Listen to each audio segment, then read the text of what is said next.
Hello, my name is Delia, and today we have a guest, Mr. Hannemeyer. I would like you to introduce you by yourself. My name is Mark Honeymeyer. And tell me about yourself. Uh, I'm the CEO of Bay Linen.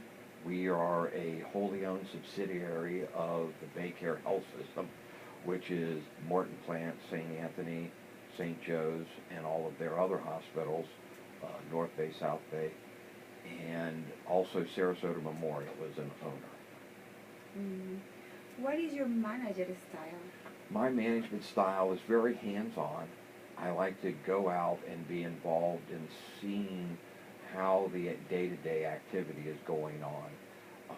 I feel that it's a mistake for supervisors or managers to be in the office. The work that gets done needs to be observed so that you can see for the flow, see if there's problems and bottlenecks, and try to address them right away. Mm. What is your role in this organization? My role in the organization is to provide leadership. It's to provide order. It is to ensure that the board of directors policies are adhered to, followed. They set the direction. I implement that direction on a daily basis. So I'm worried about the direction, the future, the planning, to inform and interact with the board, and then also to take what the board uses that information for, the data that we give them, and make sure that once they say these are the policies that we want implemented, that I get them implemented. Mm-hmm. What are your biggest challenges? Biggest challenges are always people. It's difficult to find the saying, good help's hard to find or whatever. It's really true. Whatever your organization is, the team members, the people that partake and show up every day are the backbone of the company. It's what the company's all about. Bricks and mortars and walls are one thing. You can build very nice ones and build very good ones, but if you don't have people inside to push the product through, to make the product, to take care of the patients, why then you just have a building. So people, finding good people, maintaining, keeping, retaining good people, those are the biggest challenges. Money is always a challenge. Trying to work within the reimbursement system of the healthcare. Nobody wants to pay anything more than what they have to. We were founded to be a cost savings to the hospital, and that's our major role, is to save the hospital's money. And anything that we can do along those lines is what we have to do. As the board told me on my very first meeting with them, they're not in the linen manufacturing, linen processing business, they're in healthcare. And the first day that we, as an organization, cost more than they could get the service from somebody else, they'll do that. Mm-hmm. And it's a competitive pressure, it's a competitive model that we're under. So that's what I do, that's one of the things that's always there too. We have to be below the market price. Interesting. How do you make decisions? Decisions get made on a multitude of factors. It's certainly, the first one is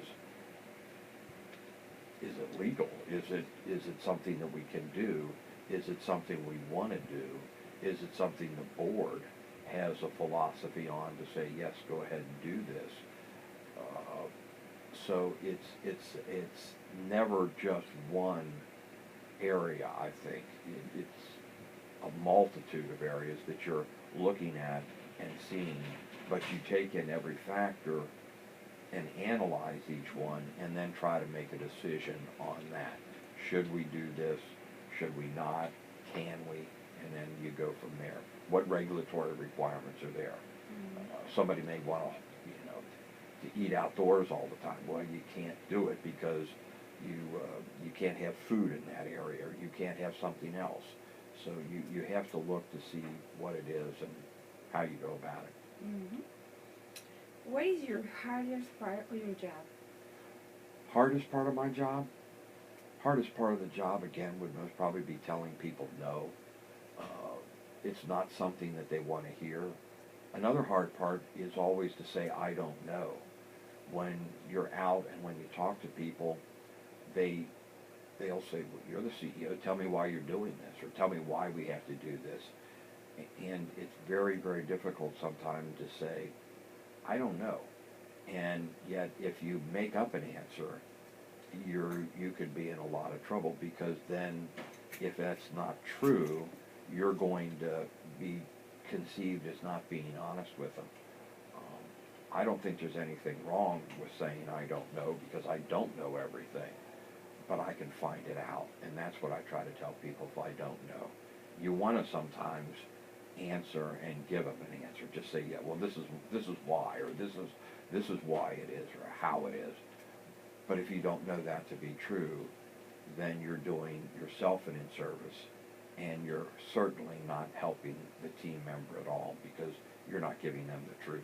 So as much as you want to be the person in charge, be the omnipotent individual that sometimes people think you are, it's good to humble yourself sometimes and say, I don't know, but I'll get back with you. Mm-hmm.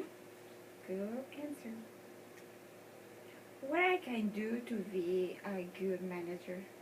I think every manager who wants to be good or get ahead or be productive, I think the first thing to do is communicate with the person that you report to, answer to, and say, and ask them, what can I do? I think that it's also important to be on time. I think it's important to be there a little early. Mm-hmm.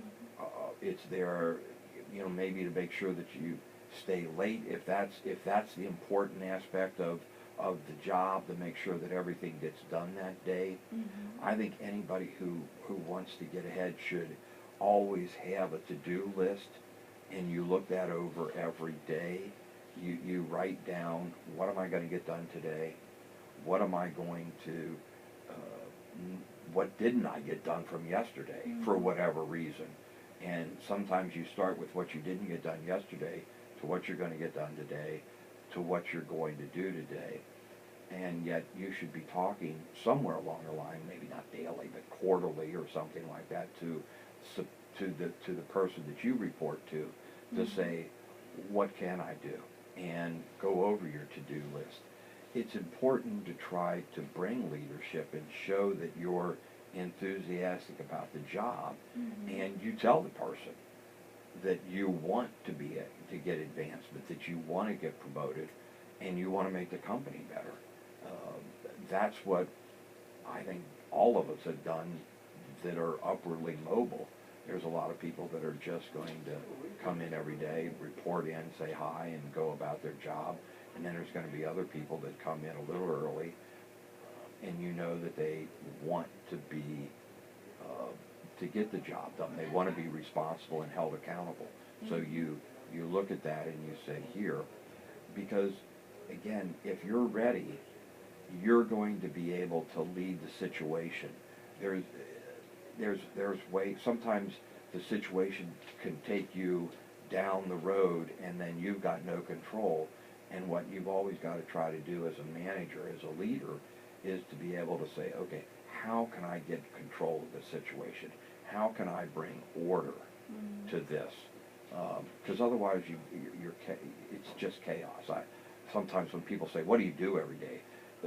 The trite answer is, I bring order to what would otherwise be Mm-hmm. chaos.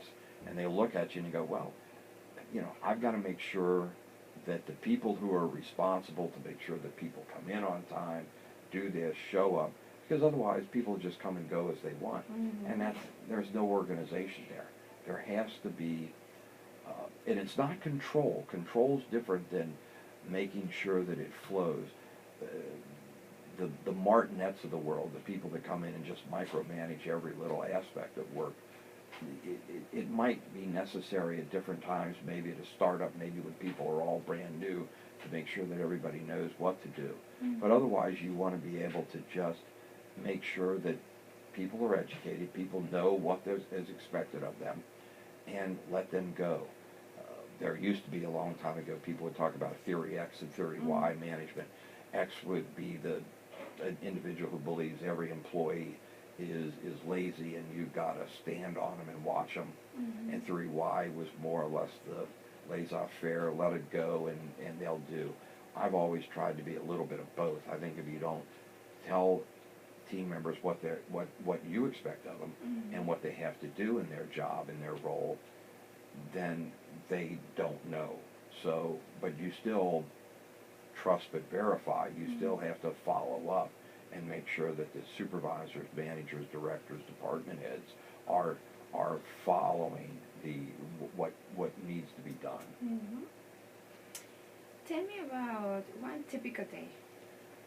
Typical day starts early for me only because it's for this job it's important that we're getting prepared to see how we go about doing it. I've always gotten to work early Mhm. than I needed to.